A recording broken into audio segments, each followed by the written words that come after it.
I give you an example, right? The best performing high-rise, condo, right?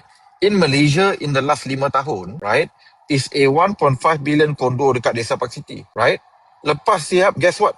People selling it for 2.5 to 3 million.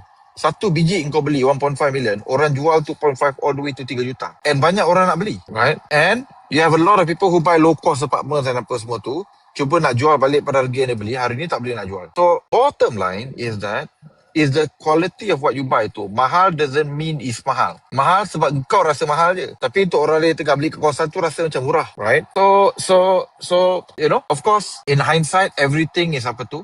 But all I can say here dekat sini is that so far lah, in the last, I would argue 5 tahun, okay, the best performing property is actually high-end property that was purchased at the right price point. Yang boleh buat 300,000 hingga $500,000 keuntungan dalam masa tak sampai 5 tahun. It's not your medium cost property. Yang 250,000, 300,000 tu tak naik pun harga. Naik paling kuat pun 100,000. Right?